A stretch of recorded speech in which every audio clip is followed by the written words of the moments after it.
La lecture se fera aujourd'hui dans le psaume 113. Louez l'Éternel, serviteur de l'Éternel.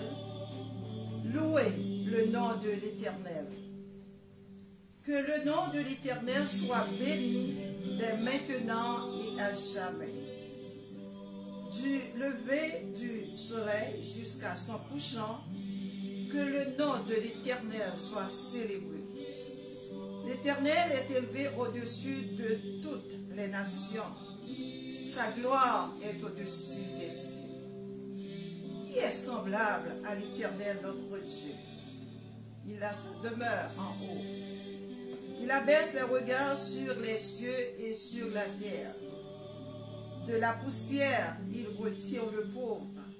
Du fumier, il relève l'indigent pour les faire asseoir avec les grands de son peuple. Il donne une maison à celle qui était stérile. Il en fait une mère joyeuse au milieu de ses enfants. Louez l'Éternel. Amen. Bienvenue à notre culte d'adoration aujourd'hui. Là, nous allons nous courber pour la prière. Père Saint, nous te rendons gloire, honneur, louange et adoration, parce que c'est toi seul qui es Dieu. Dieu de toute éternité, Dieu du ciel et de la terre. Toi, le créateur de toutes choses. Toi qui as créé l'univers tout entier, les cieux et la terre et tout ce qui s'y trouve pour ta gloire, et qui nous a créés à ton image et à ta ressemblance pour ta gloire, que ton nom soit glorifié. Nous te remercions infiniment de ce que dans ton amour infini, nous qui étions des vils pécheurs, nous qui cheminions dans les ténèbres du dehors, tu as envoyé ton Fils unique Jésus mourir pour nous à notre place sur la croix du Calvaire. Il a versé son sang précieux pour payer la dette de nos péchés, pour nous laver, pour nous donner la vie éternelle. Nous ne l'avions pas mérité, mais tu nous as fait grâce dans ton grand amour. Un amour incommensurable, un amour, Père Saint, immense et aussi infini. Nous te remercions pour tes bienfaits sans nombre envers nous. Merci de ce que nous sommes devenus enfants de Dieu par ton Saint-Esprit. Et nous avons accès auprès de toi, Père Saint, en Jésus-Christ. Quelle que soit l'heure, tu nous invites à venir, Père Saint, à porter nos fardeaux à tes pieds, parce que tu prendras soin de nous. Nous te remercions pour tes multiples bienfaits. Merci pour tes bénédictions que tu fais pleuvoir sur nous jour après jour. Nous te remercions pour la semaine écoulée et aussi pour la nuit. Merci pour ce beau dimanche que tu nous accordes pour venir dans ta sainte présence pour t'adorer. Nous te prions Père Saint, de prendre toute la place qui te revient dans ce culte que nous t'offrons maintenant. Que ton nom soit glorifié, que nos âmes, Père Saint, soient édifiées et fait que des âmes puissent passer des ténèbres à ton admirable lumière. Nous te prions ainsi avec le pardon de nos péchés. Dans le nom précieux de ton Fils Jésus qui nous a appris à prier ainsi, notre Père qui es aux cieux, que ton nom soit sanctifié, que ton règne en vienne, que ta volonté soit faite sur la terre comme au ciel. Donne-nous aujourd'hui notre pain quotidien. Pardonne-nous nos offenses comme nous pardonnons aussi à ceux qui nous ont offensés. Ne nous laisse pas succomber à la tentation, mais Seigneur, délivre-nous du malin. Car c'est à toi qu'appartiennent le règne, la puissance et la gloire, au siècle des siècles. Amen. Amen. Amen. Il a le nom au-dessus de tous les noms. Et au nom de Jésus, tous genoux fléchissent. Le numéro 12, chant d'espérance, 12, ton nom soit à jamais béni. Dieu d'amour, Dieu d'amour. Merci pour ton don infini, Dieu d'amour, Dieu d'amour.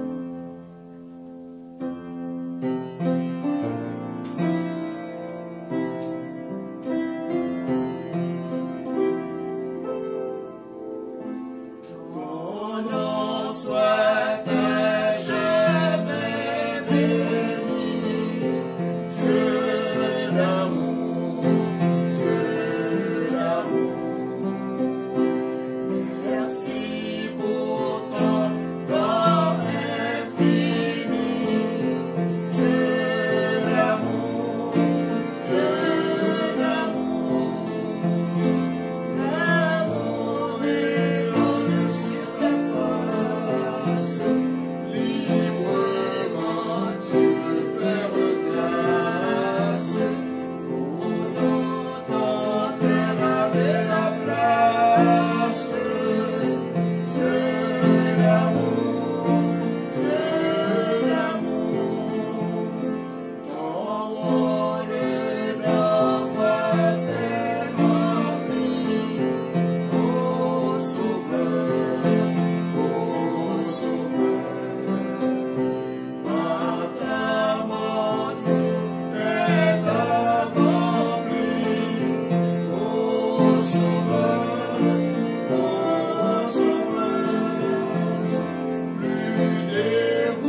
À jamais ce beau cantique, et que ton nom soit à jamais béni, parce que c'est le nom du Seigneur Jésus-Christ qui doit être glorifié, béni, loué et aussi adoré. Parce que c'est lui qui est notre Dieu, c'est lui qui est le Dieu de toute créature, le créateur de toutes choses. Amen. Amen. C'est pour cette raison que c'est lui qui est digne d'adoration, d'honneur et de gloire. Amen. Amen. Amen. Dieu. Donc, le deuxième chant se trouve le numéro 126. Quand le vol de la tempête vient assombrir ton ciel bleu, au lieu de baisser la tête contre les bienfaits de Dieu, David, dans le psaume 103, s'encourage à célébrer les bienfaits de Dieu. Et quand il dit, mon âme bénit l'Éternel, que tout ce qui est en moi bénit son Saint-Nom. Mon âme bénit l'Éternel et n'oublie aucun de ses bienfaits. Amen. Donc Jésus est avec nous au milieu de la tempête. Amen. Amen. Donc je prie tout pour celui qui me fortifie. C'est Philippiens 4,13. Amen. Amen. Gloire à Dieu. Quand le vol de la tempête vient assombrir ton ciel bleu, au lieu de baisser la tête contre les bienfaits de Dieu.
Sur toi la richesse.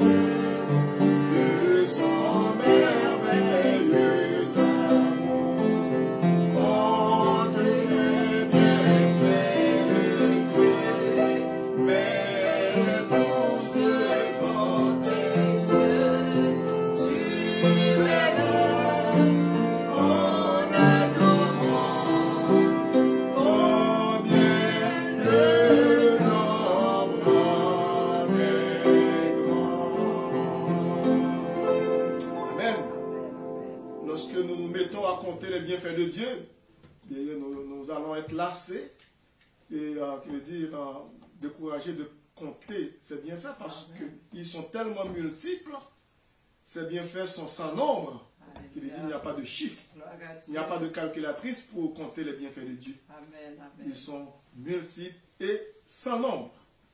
Amen. Amen, amen. Nous allons nous lasser de le faire. C'est pour cette raison qu'il ne faut pas toujours se plaindre, mais il faut toujours rendre grâce à Dieu. Amen. Comme dit la parole de Dieu, l'apôtre Paul, sous l'inspiration du Saint-Esprit, rendons grâce pour toutes choses à Dieu le Père, au nom de notre Seigneur Jésus-Christ. Amen. Gloire à Dieu. Merci beaucoup, Jennifer, notre fille, la pianiste. Et merci.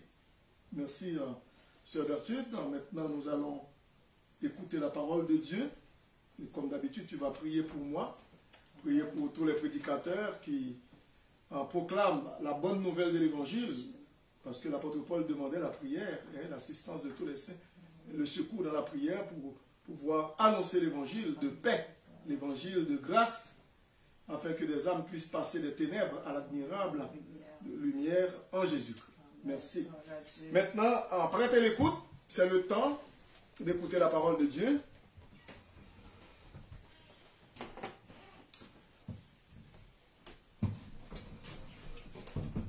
C'est le temps d'écouter la parole de Dieu. Encore, nous allons poursuivre notre série de messages sur la soif de Dieu.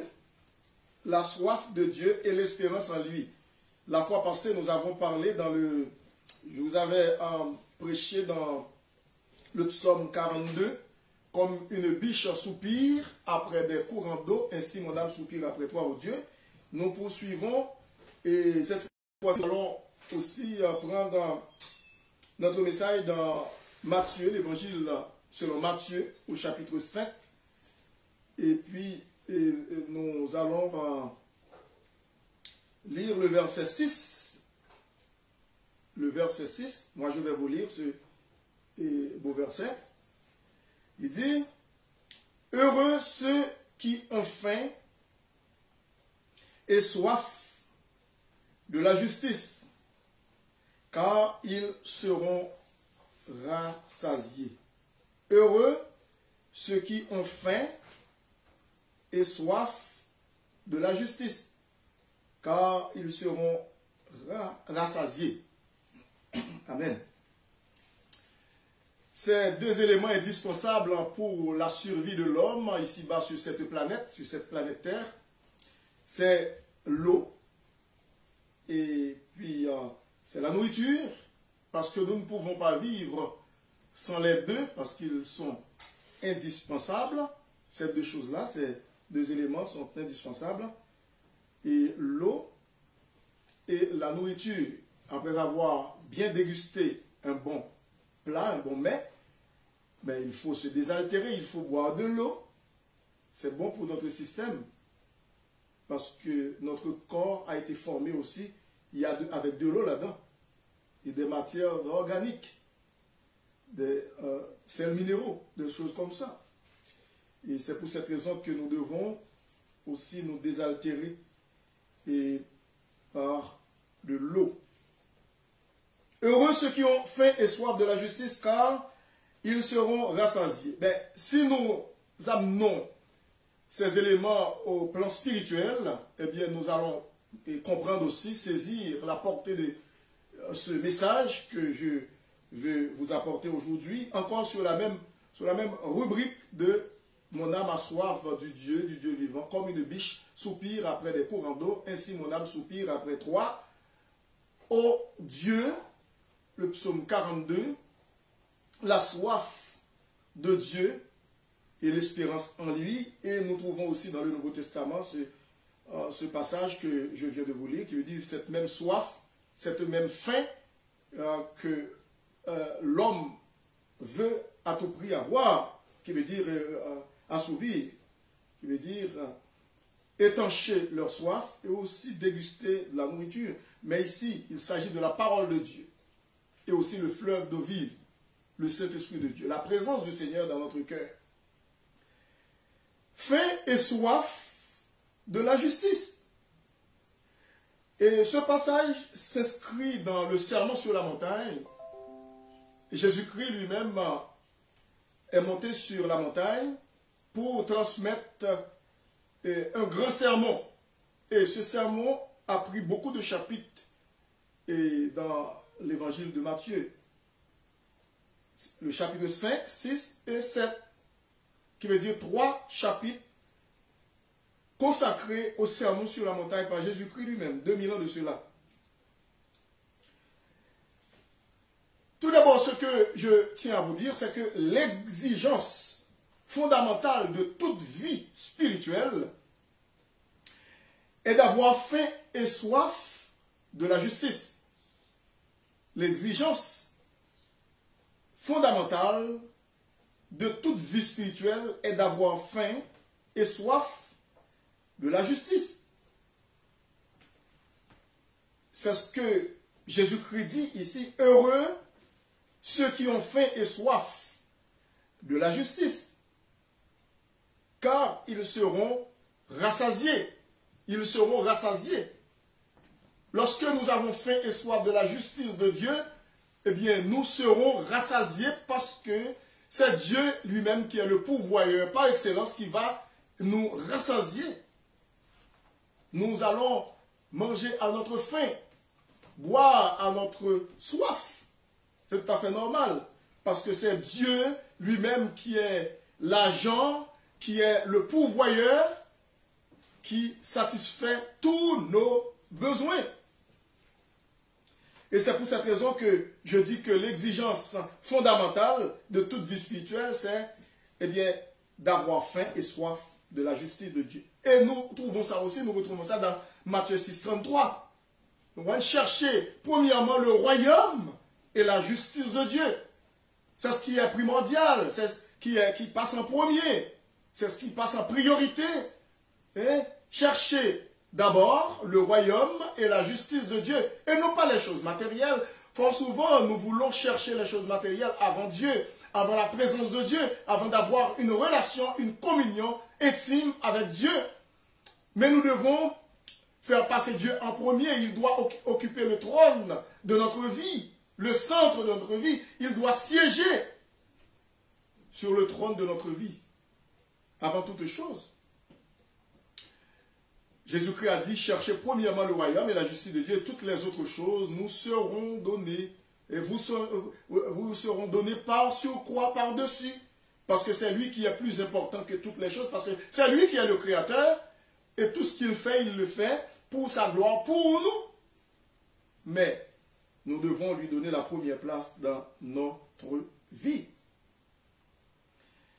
Lorsque nous regardons aussi Moïse, dans le psaume 33, lorsque nous regardons au verset, pas psaume 33, Exode 33, lorsque nous regardons le verset 13, Moïse dit, maintenant, si j'ai trouvé grâce à tes yeux, fais-moi connaître tes voies, alors je te connaîtrai, vous voyez ici, je te connaîtrai et je trouverai encore grâce à tes yeux. Considère que cette nation est ton peuple. Je vais relire ce beau verset que Moïse lui-même, c'est un cri dans l'âme, c'est une prière et qu'il a faite en Dieu. Il voulait faire monter à Dieu, il faisait monter à Dieu cette prière. Maintenant, si j'ai trouvé grâce à tes yeux, fais-moi connaître tes voies. Alors, je te connaîtrai et je trouverai encore grâce à tes yeux. Considère que cette nation est ton peuple. Est ton peuple. C'est ce que Moïse fait comprendre à Dieu ici. Et Moïse lui-même, et nous pouvons le dire, chez le psalmiste et Corée, nous avons vu aussi le même cri dans le psaume 42 et le verset 2 et verset 6 aussi. Comme une biche soupire après des courants d'eau, ainsi mon âme soupire après toi, ô Dieu. Mon âme a soif du Dieu vivant. Et le psaume 63, chez les Israélites et chez les psalmistes, c'était toujours comme ça. Lorsque nous regardons le psaume 63, le verset 1er et aussi le verset 2, qu'est-ce qu'il a dit, qu'est-ce que le psalmiste a dit ici. Le psaume 63, c'est David dans lui-même, et qui a l'âme assoiffée. Hein? Oh Dieu, tu es mon Dieu, je te cherche. Mon âme a soif de toi, mon corps soupire après toi dans une terre aride, desséchée, sans eau. C'est comme ça, l'âme de David était, il l'avait considérée comme une âme assoiffée de l'eau dans un lieu désertique. Désertique. Et lorsque nous regardons encore, c'est ce qu'il a dit aussi, il dit, « Ainsi je te contemple dans le sanctuaire pour voir ta puissance et ta gloire. » Il ne veut plus rester dans cet état où son âme est assoiffée, mais il veut à tout prix et se désaltérer. C'est ce qu'il dit ici. Et je te cherche, dit David, je te cherche. Chaque croyant, mes bien-aimés, mes frères et sœurs, qui m'écoutent aujourd'hui, vous qui m'écoutez aujourd'hui, chaque croyant devrait prier comme David le fait dans ce psaume. Ce psaume décrit la profonde aspiration, écoutez, la profonde aspiration qu'un homme éprouve pour Dieu. Celui-ci ne peut être satisfait que par une relation intime avec lui, tout comme le psaume 42. Nous avons besoin d'avoir une relation intime avec notre Seigneur et Sauveur Jésus-Christ. Ceux qui prétendent connaître Dieu doivent s'examiner en se posant les questions suivantes. Est-ce que dans ma vie, écoutez, est-ce que dans ma vie, j'ai pour Dieu et pour sa présence une profonde aspiration? Ou bien, est-ce que ma vie est entièrement absorbée par les aspirations et les divertissements du monde, alors que la prière, la lecture de la Bible ou la parole de Dieu, la soif et la faim de Dieu et de sa justice occupent une place secondaire dans ma vie? Autant de questions que nous pouvons nous poser nous-mêmes, nous interroger pour savoir est-ce que nous avons faim et soif de la justice de Dieu. D'après Matthieu 5, verset 6, comme nous avons vu, heureux ceux qui ont faim et soif de la justice, car ils seront rassasiés. Ils seront rassasiés. Et puis, lorsque nous regardons aussi dans Philippiens, chez les chrétiens aussi du Nouveau Testament, c'était la même soif qu'ils ont éprouvé, qu'ils ont expérimenté, l'ardent désir d'avoir constamment une relation intime avec le Seigneur Jésus-Christ. Chez les chrétiens, tout enfant de Dieu devrait prier pour avoir cette relation intime, pour avoir soif de Dieu, continuellement pour être, comment dirais-je, pour se désaltérer. Lorsque nous regardons l'apôtre Paul aussi dans Philippiens chapitre 3 verset 10, il dit « Je connaîtrai Jésus-Christ et la puissance de sa résurrection. » Et nous pouvons le voir dans ce verset-là. Afin de connaître Christ et la puissance de sa résurrection et la communion de ses souffrances, en devenant conforme à lui dans sa mort. Parce que l'apôtre Paul désirait à tout prix d'avoir une relation intime, constante avec le Seigneur Jésus-Christ. Et c'est pour cette raison qu'il dit que je connaîtrai, ou du moins, afin de connaître Christ et la puissance de sa résurrection et la communion de ses souffrances, en devenant conforme à lui dans sa mort. L'apôtre Paul avait un grand désir pour être en communion avec le Seigneur et Jésus-Christ. C'était ça, la soif des chrétiens du temps passé. Et ça devrait être la même chose pour nous. Nous qui sommes dans le dernier temps. Et aussi, lorsque nous regardons aussi dans Deutéronome chapitre 4, verset 29. Moïse aussi, dans Deutéronome, chapitre 4, verset 29, nous allons voir ça, ce passage. Chapitre 4, verset 29, Deutéronome. Ici, il est dit au verset 29. Le verset 29 dit, c'est de là aussi que tu chercheras l'Éternel, ton Dieu, et que tu le trouveras si tu le cherches de tout votre cœur et de toute ton âme, de tout ton cœur et de toute ton âme. Pour trouver Dieu et le connaître pleinement, il faut le rechercher assidûment, avec assiduité, avec constance, persévérance, pour trouver Dieu. Parce qu'il dit que je me laisserai trouver par toi, si tu me cherches vraiment. C'est ce que la parole de Dieu dit. Dans le psaume 55 aussi, il dit, eh bien, je suis près de tous ceux qui m'invoquent avec sincérité. Psaume 45, verset 18. L'Éternel est près de tous ceux qui l'invoquent, avec sincérité. Il accomplit les désirs de ceux qui le cherchent et il les exauce.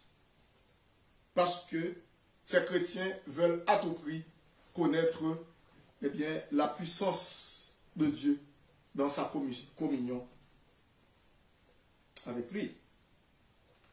Alors, la première chose qu'il faut considérer ici, et dans ce beau passage, c'est avoir faim et soif de la justice de Dieu. Et d'après Matthieu chapitre 5, verset 6, il dit heureux, dans Matthieu chapitre 5, verset 6, il dit heureux ceux qui ont faim et soif de la justice, car ils seront rassasiés.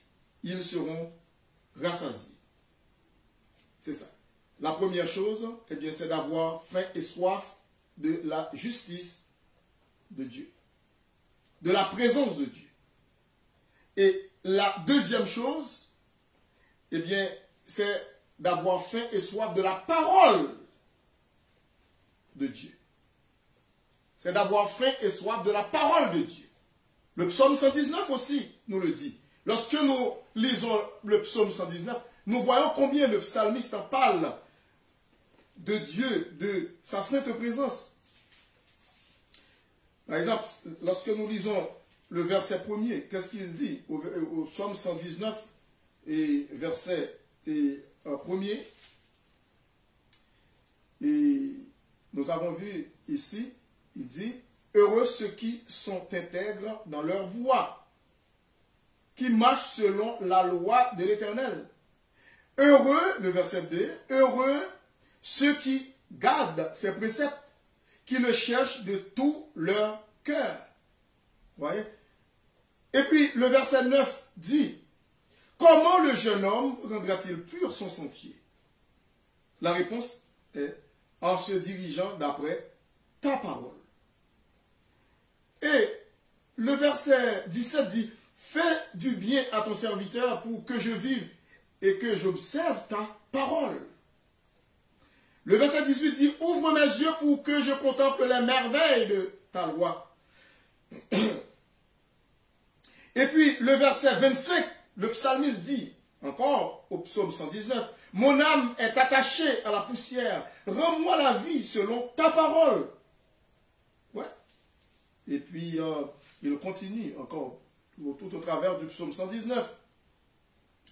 Verset 27, fais-moi comprendre la voie de tes ordonnances et je méditerai sur tes merveilles. Le verset 33, enseigne-moi, Éternel, la voie de tes statuts pour que je la retienne jusqu'à la fin. Le verset 41, l'Éternel, que ta miséricorde vienne sur moi, ton salut selon ta promesse. Le verset 42 dit, et je pourrai répondre à celui qui m'outrage, car je me confie en ta parole. Vous voyez, ce sont des paroles vraiment fortes, significatives, pour notre épanouissement spirituel. nous devons avoir, premièrement, faim et soif de la présence de Dieu et aussi de sa parole. Qu'est-ce que la parole de Dieu nous dit? Lorsque nous lisons tout le psaume 119, nous allons voir que combien c'est l'hymne à la parole de Dieu, à sa présence. Nous désirons à tout prix connaître Dieu. Connaître Dieu et aussi avoir une relation personnelle et intime avec lui. C'est ce que la parole de Dieu nous fait comprendre. Connaître la parole de Dieu. Et puis aussi, troisièmement, avoir la communion avec Christ. Avoir la communion avec Christ. D'après Philippiens chapitre 3, verset 8 et verset 10, comme l'apôtre Paul désire avoir une vraie communion, une communion authentique, une relation authentique avec Jésus-Christ. Pas n'importe quelle relation. Parce qu'il y a des chrétiens qui sont des chrétiens de nom, pas de véritables chrétiens, mais nous devons être de vrais chrétiens, de véritables chrétiens, c'est-à-dire des chrétiens et chrétiennes authentiques. C'est ce que la parole de Dieu nous fait comprendre. Quatrièmement, nous devons avoir une communion avec Christ. Et pour avoir, comment dirais-je, expérimenter ce fleuve d'eau vive qui coule en nous, hein, aussi en abondance, d'après Jean chapitre 7, verset 37 à 39. Et je vous avais lu ce passage dans Jean chapitre 7, verset 37 à 39, où Jésus-Christ lui-même, lorsqu'il se tenait debout, et dans le temple, il dit, le dernier jour, le grand jour de la fête, Jésus se tenant debout, s'écria, si quelqu'un a soif, qu'il vienne à moi et qu'il boive. Celui qui croit en moi, des fleuves d'eau vive couleront de son sein, comme dit l'Écriture.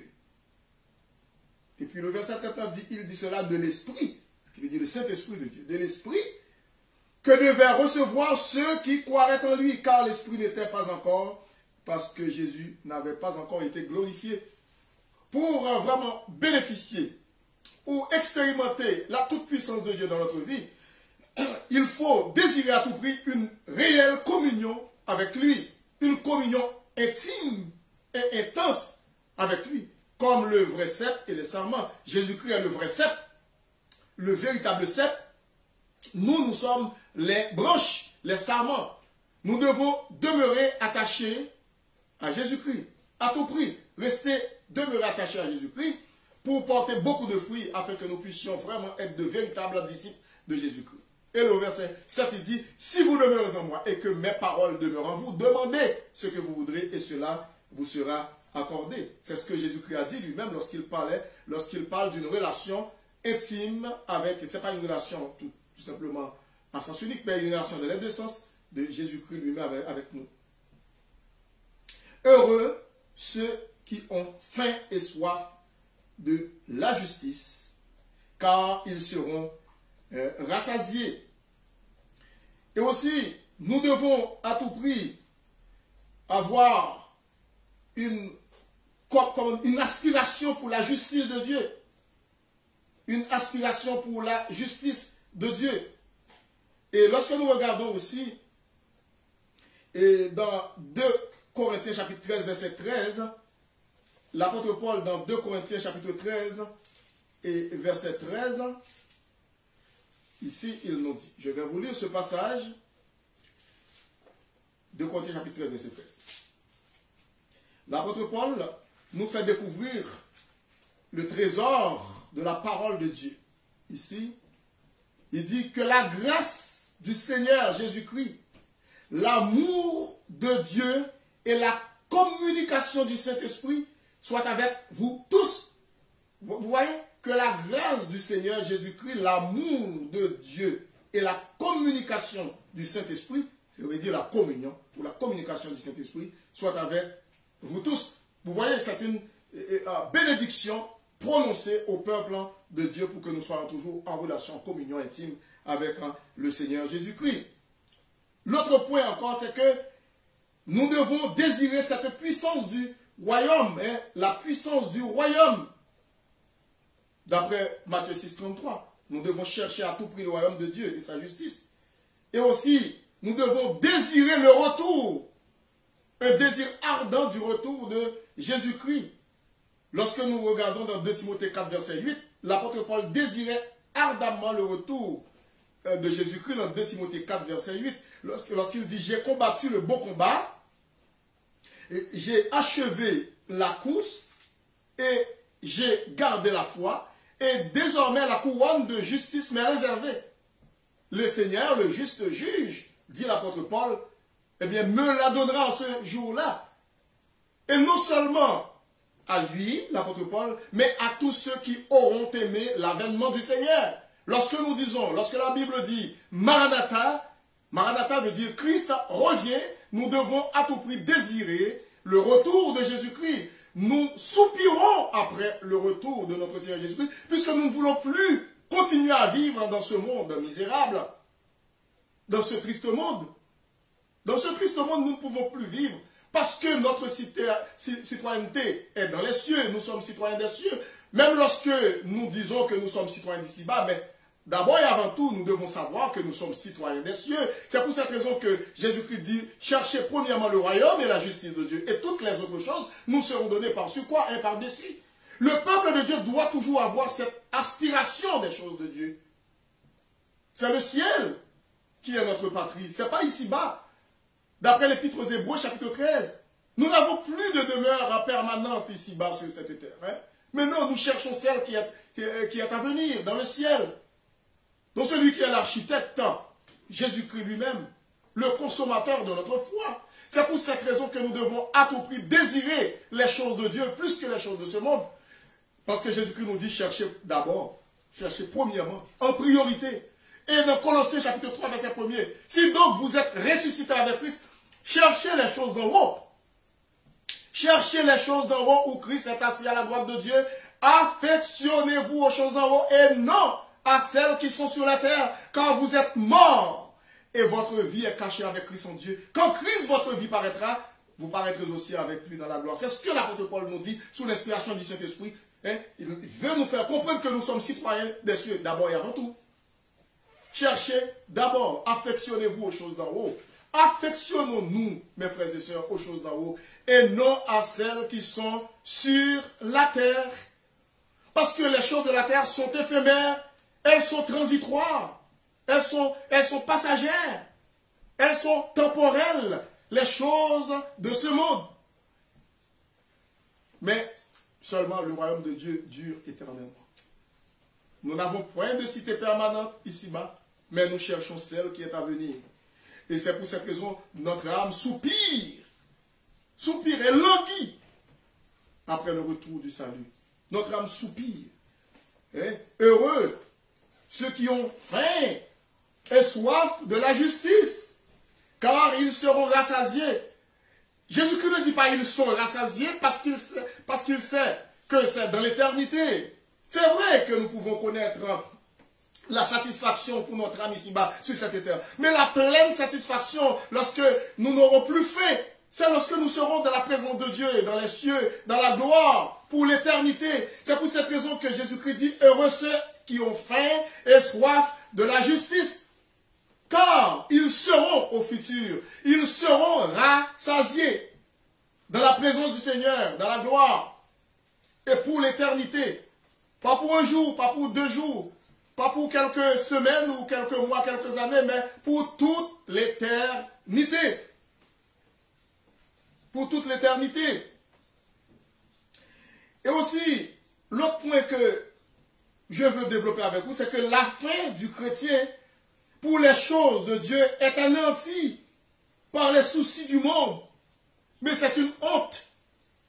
La fin du chrétien pour les choses de Dieu est anéantie par les soucis du monde. Hein?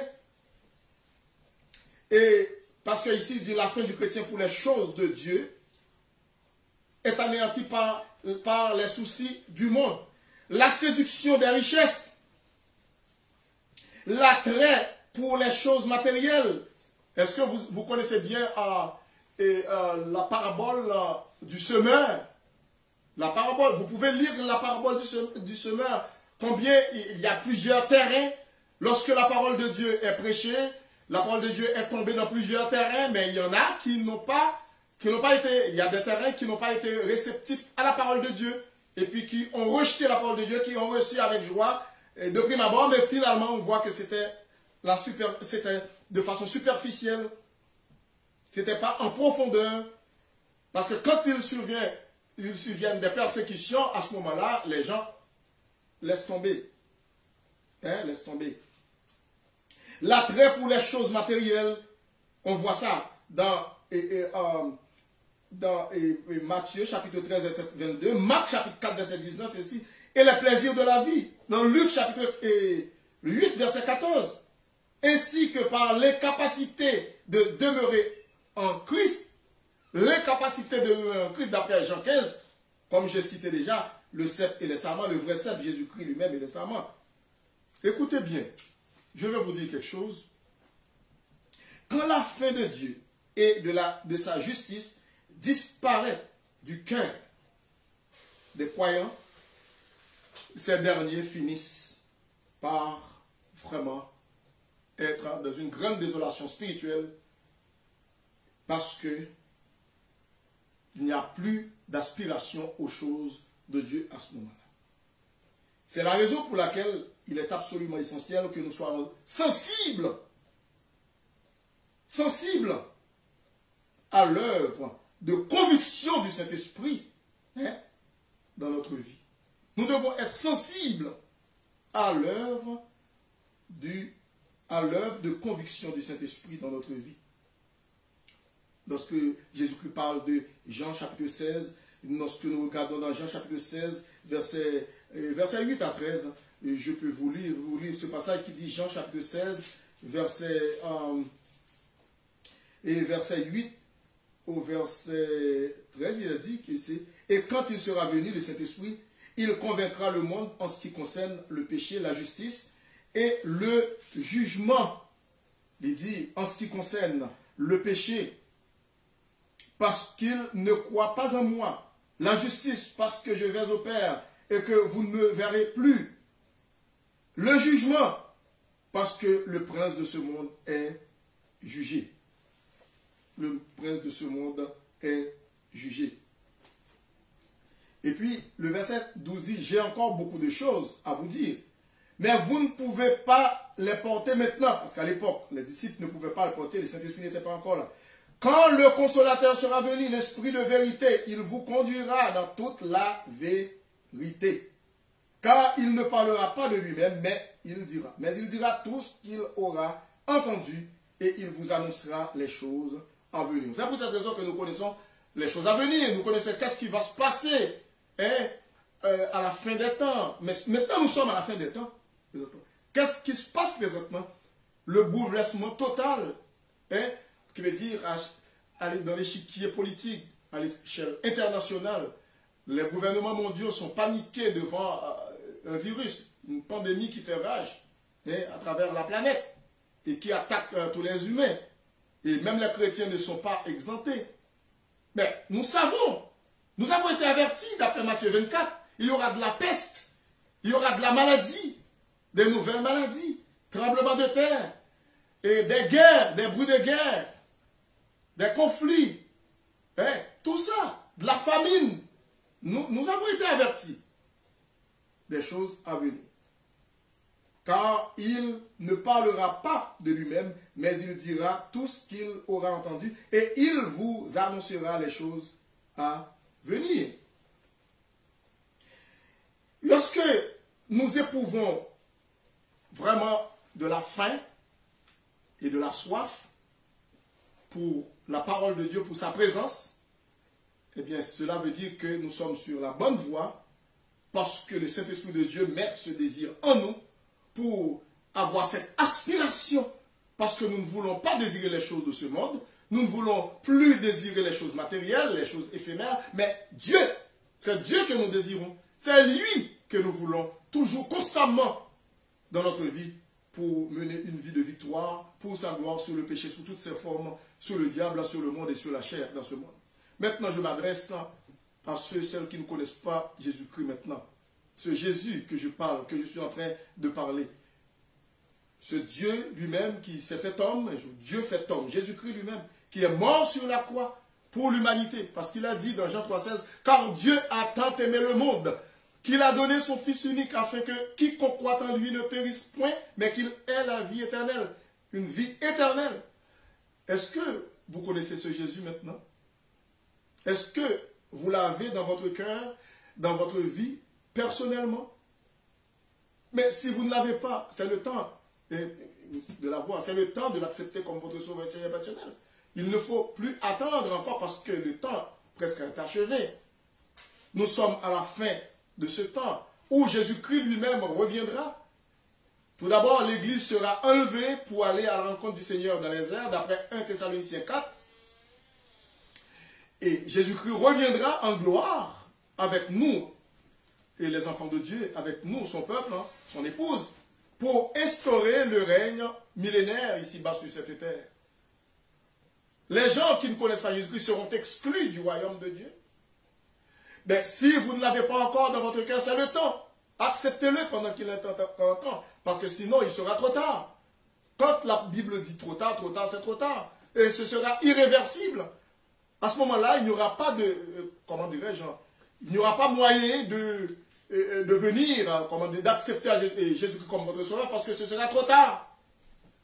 C'est pour cette raison que je vous supplie de l'accepter dans votre cœur comme votre sauveur et Seigneur personnel pour être au ciel avec nous lorsque l'Église sera dans la gloire pour l'éternité. Parce qu'il y aura des catastrophes terribles ici-bas sur cette terre. Une fois l'Église enlevée, eh bien ce sera la grande tribulation, ce sera le grand bouleversement mondial, des choses pires que le monde n'ait jamais connues. Il y aura un dictateur mondial, le dernier et le plus grand. Et c'est lui, le plus grand criminel, qui prendra place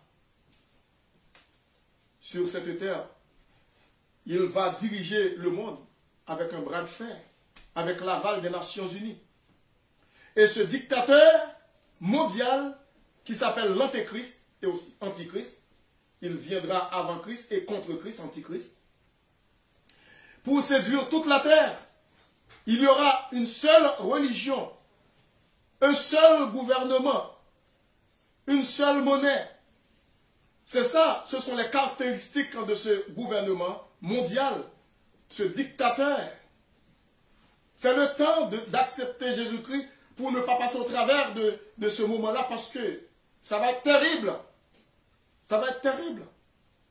Regardez ce qui se passe, l'Union européenne. Vous voyez, peut-être c'est de ce côté-là que l'Antéchrist viendra. Peut-être. L'Union européenne. C'est le temps de vous réveiller, d'accepter Jésus-Christ comme votre sauveur et Seigneur personnel. Parce que le dernier dictateur mondial va enfermer les hommes. C'est comme dans une prison. La terre sera transformée en prison sous son contrôle diabolique. Parce que c'est le diable qui va lui donner sa puissance. Lorsque nous regardons dans 2 Thessaloniciens chapitre 2 et aussi dans Apocalypse chapitre 13, la bête qui monte de la mer, c'est lui l'Antéchrist. Dans Apocalypse chapitre 13. Ok, nous allons voir. Dans Apocalypse chapitre 13, lorsque nous regardons ici, à partir du verset 1er, il est dit au verset 1er, dans Apocalypse chapitre 13. Puis je vis monter de la mer une bête qui avait 10 cornes et une tête. Et sur ses cornes 10 diadèmes et sur ses têtes des noms de blasphème. La bête que je vis était semblable à un léopard. Mais c'est un humain, à un léopard. Ses pieds étaient comme ceux d'un ours. Et sa gueule comme une gueule de lion. Le dragon lui donna sa puissance et son trône. Le dragon, c'est Satan, le serpent ancien, le diable en lui-même. Et une grande autorité. Et je vis l'une de ses têtes comme blessée à mort. Mais sa blessure mortelle fut guérie. Et toute la terre était dans l'admiration derrière la bête, qui veut dire ce dictateur mondial, ce grand criminel de tous les temps. Le grand criminel. Le plus grand criminel de tous les temps, c'est-à-dire le dernier dictateur mondial, l'Antéchrist. Et ils adoraient les habitants de la terre. À ce moment-là, l'église sera dans les airs avec le Seigneur. Et ils adoraient le dragon parce qu'il avait donné l'autorité à la bête. Ils adoraient la bête en disant, qui est semblable à la bête et qui peut combattre contre elle. Ce n'est pas une bête au sens littéral ou propre du terme, mais il symbolise une bête, mais c'est l'antéchrist. Et il lui fut donné une bouche qui proférait des paroles arrogantes et des blasphèmes. Et il lui fut donné le pouvoir d'agir pendant 42 mois. Et elle ouvrit sa bouche pour proférer des blasphèmes contre Dieu, pour blasphémer son nom et son tabernacle et ceux qui habitera dans le ciel. Vous voyez qui veut dire, lui, il aura la pleine autorité pour faire ce qu'il voulait. Par la puissance de Satan. Lorsque nous regardons aussi dans 2 Timothée, à ce moment-là, ce sera la grande tribulation, mais l'église sera dans les cieux. Dans 2 Timothée, avant de terminer, nous voyons, et pas dans 2 Timothée, dit dans 2 Thessaloniciens plutôt, chapitre 2, et nous allons voir qu'est-ce que l'apôtre Paul dit dans 2 Thessaloniciens, chapitre 2.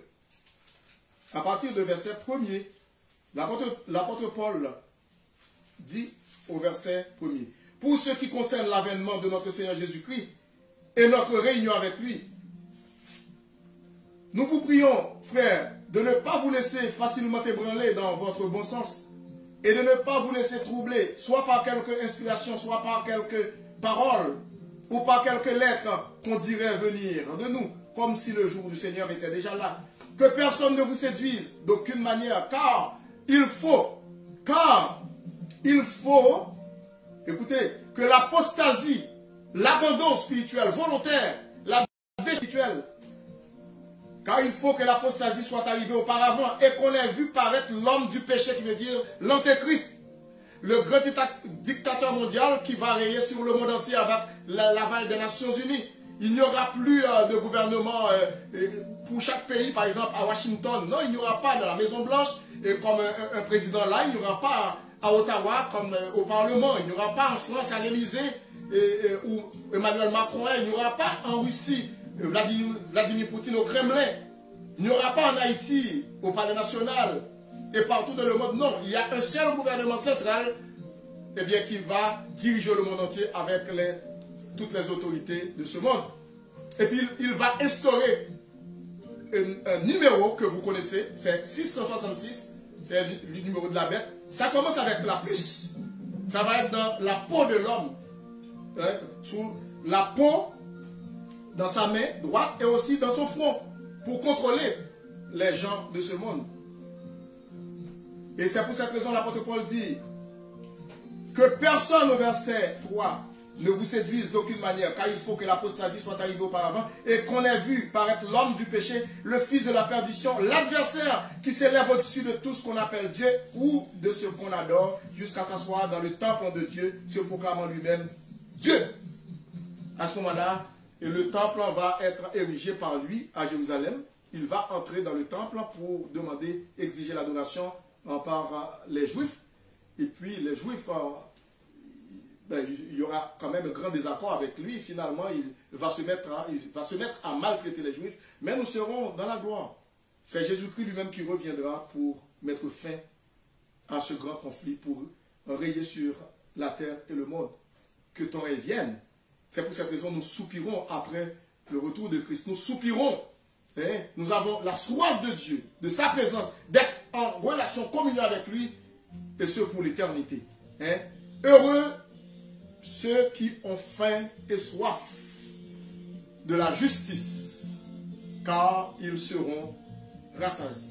Que le Seigneur vous bénisse, qu'il nous aide à comprendre sa parole et que nous puissions la mettre en pratique pour vivre une vie agréable et sans le poids de lui, pour être des flambeaux dans ce monde, un témoignage vivant pour proclamer la bonne nouvelle de l'Évangile, afin que ceux qui ne le connaissent pas puissent passer des ténèbres à son admirable lumière. Maintenant, courbons-nous pour la prière. Père Saint, nous te remercions. Nous te remercions pour ce beau moment que tu nous accordes pour en venir à tes pieds, pour présenter en ce culte d'adoration à toi et à toi seul. Nous te remercions pour tes bienfaits sans nombre envers nous en Jésus-Christ. Merci pour ce temps de louange. Nous avons chanté pour te donner gloire. Merci pour ta parole, Père éternel, que nous venons d'écouter. Cette parole salutaire, cette parole qui est une source d'eau vive, qui nous fait, Père Saint, qui nous désaltère, aussi qui est une nourriture, une manne spirituelle pour nous nourrir. Nous te prions, Père Saint, de nous aider à expérimenter ces éléments-là qui sont indispensables à notre vie spirituelle, tout comme l'eau et la nourriture sont indispensables pour le corps. Le côté physique, bien, ta parole, ta sainte présence, le Saint-Esprit de Dieu sont indispensables. Père Saint, nous te demandons pardon pour toutes les fois que nous nous éloignons de ta sainte présence, pour toutes les fois que nous ne faisons pas cas, nous faisons fi à ta parole et à ta sainte présence. Nous te prions, Père Saint, de nous aider à demeurer attachés à Jésus-Christ, d'avoir faim et soif de la justice de Dieu, afin que nous puissions vraiment vivre une vie de victoire pour ta gloire. Nous te prions, Père Saint, pour ceux et celles qui ne te connaissent pas. En ce moment même, nous te prions de toucher leur cœur à la conversion. Toutes les nations, Père Saint, les gens qui sont en train de vautrer dans le péché, dans le bourbier du péché, dans le bourbier fangeux du péché, nous te prions de toucher leur cœur à la conversion. Sois avec tous nos frères et sœurs, Père Saint, de l'église évangélique de la Cité, à Montréal, tous nos frères et sœurs de l'église Sainte Nouvelle Vision métropolitain, et permettre, Père Saint, que nous puissions vraiment délecter en ta parole, et Père Saint, qui nous fait tant de bien pour ta gloire, que nous puissions grandir en maturité spirituelle, Père éternel. Papa, sois avec nous, Père Saint, et nous te prions pour le pays dans lequel nous vivons, le Canada, la province de Québec. Ô Père Saint, de faire en sorte que l'évangile continue à être prêché et de toucher les cœurs de toute nationalité qui se trouve dans ce pays, qu'ils viennent à la connaissance de Jésus-Christ, qu'ils l'acceptent en Jésus-Christ lui-même comme leur sauveur Seigneur personnel. Sois avec le Premier ministre du pays, Justin Trudeau, sa famille et aussi son gouvernement, tous les partis politiques, tous les fonctionnaires de l'État, tous les premiers ministres de chaque province. Nous te prions, Père Saint, pour ce beau pays. Et aussi nous prions pour le peuple d'Israël, fait que le peuple d'Israël puisse connaître leur Messie, Jésus-Christ. Fait que les missionnaires qui sont là-bas, qui sont basés dans ce pays, Père Saint, puissent proclamer sans difficulté, sans embâche, la parole de Jésus-Christ, afin que ces Juifs-là puissent passer des ténèbres à ton admirable lumière. Nous te prions, Père Saint, pour notre pays d'Haïti. Nous te demandons, Père Saint, d'intervenir en faveur de notre peuple là-bas, en faveur de ce pays, en fait qu'il y ait développement et aussi sécurité dans ce pays, soit avec le gouvernement, et aussi soit avec les missionnaires là-bas, et tous nos frères et sœurs qui sont là-bas. Père Saint, bénis-nous, bénis ce jour pour nous, cette journée, et aussi cette semaine qui débute. Papa, nous te prions ici, pas que nous ayons des mérites, mais nous te demandons tout cela avec le pardon de nos péchés, dans le nom précieux de ton Fils Jésus, lui qui vit et qui règne au siècle des siècles. Amen. C'était votre serviteur, pasteur Jean Lefebvre Jeune, et aussi sœur Berthude, mon épouse, Jennifer, et que le Seigneur bénisse le ministère aussi. Wesley Jeune, notre fils aîné, et qui était aux commandes là-bas comme technicien et aussi caméraman. Que le Seigneur nous bénisse tous. À la prochaine. Merci. N'oubliez pas l'étude biblique chaque mercredi soir à partir de 7h, chaque 19h. Merci. Que le Seigneur vous bénisse.